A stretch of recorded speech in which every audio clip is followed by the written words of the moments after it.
সমর্থন না করতে পারেন কমসে কম তাদের বিরুদ্ধে কথা বলবেন না। আজকে আমরা যারা বলছি মানিক ফকিরের মতন লোকেরা যারা সোচ্চার, তাদের কণ্ঠরোধ করা হচ্ছে, কণ্ঠরোধের হাজারো চেষ্টা করা হচ্ছে, সমস্ত বাক স্বাধীনতা হরণ করা হচ্ছে সোশ্যাল মিডিয়া থেকে সর্বত্র।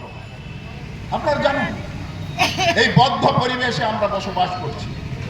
আজ এই স্বাধীনতা দিবসের উদযাপনে আমি একটাই কথা বলতে পারি, এ বাংলা, এ ভারতবর্ষ, এ শুধু কারো বাপের নয়, না হিন্দুদের বাপের না মুসলমানদের বাপের, এ দেশ কারো বাপের নয়, আমাদের সকলে।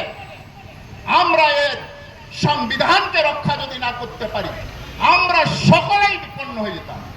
এবারের ভোটে যদি বিজেপি সংখ্যাগরিষ্ঠতা পেত, তাহলে সংবিধানই পরিবর্তন করে দিত। এটা আপনারা মাথায় রাখুন। আর সংবিধান পরিবর্তন হলে কি হতো সেটা আপনারা সকলেই বুঝতে পারছেন। মানুষের অধিকার কোথায় যেত? যে কোটা সংরক্ষণ ওখানে চলছে, ওরা সেই কোটা সংরক্ষণের বৈষম্য হচ্ছে। সেখানে মুক্তিযুদ্ধের নামে মুক্তিযুদ্ধের নাতিপুতির প্রতি তাদেরকে কোটা করা হয়েছে। আমাদের দেশেও তো স্বাধীনতা সংগ্রামীদেরকে কোটা ছিল, স্বাধীনতা সংগ্রামীদের স্ত্রী পর্যন্ত সীমাবদ্ধ ছিল।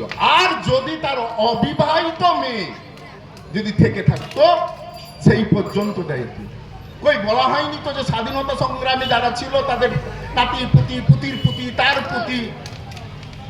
নাতি, এরকম হয়নি। সেই বৈষম্য বিরোধী ছাত্র আন্দোলন করে স্বৈরাচারী হাসিনাকে তারা পদত্যাগ করতে বাধ্য করেছে, পতন করতে বাধ্য করেছে। আমরাও আজকে স্বৈরাচারের কবলে, ফ্যাসিবাদী হিন্দুত্ববাদীর কবলে।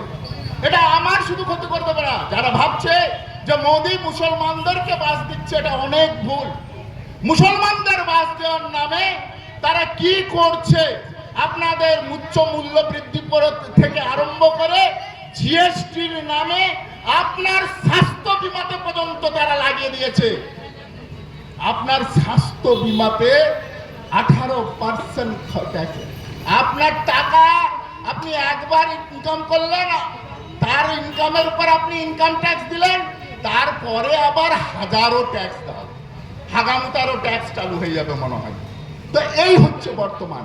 অর্থাৎ আমরা স্বাধীনতা আমাদের নামে দেওয়া হলেও আমাদের স্বাধীনতা আমরা এতদিন পেয়ে থাকলেও আজকে কিন্তু স্বাধীনতা হরণের জন্য হাজারো শকুনের দৃষ্টিতে তাকিয়ে আছে ওরা, আমাদের স্বাধীনতা ছিনিয়ে নেওয়ার জন্য।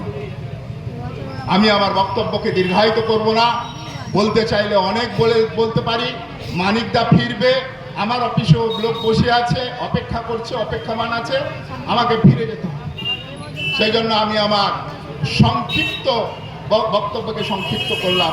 শুধু একটা কথাই বলবো, এই স্বাধীনতা দিবসে যে আজকে আপনার স্বাধীনতা হরণ করার জন্য ফ্যাসিস্টরা সক্রিয় হচ্ছে। আপনি যদি না সক্রিয় হন, আপনার স্বাধীনতা বিপন্ন হবে। জয় হিন্দ। জোরে আমার সঙ্গে কণ্ঠ মিলিয়ে বলো, জয়।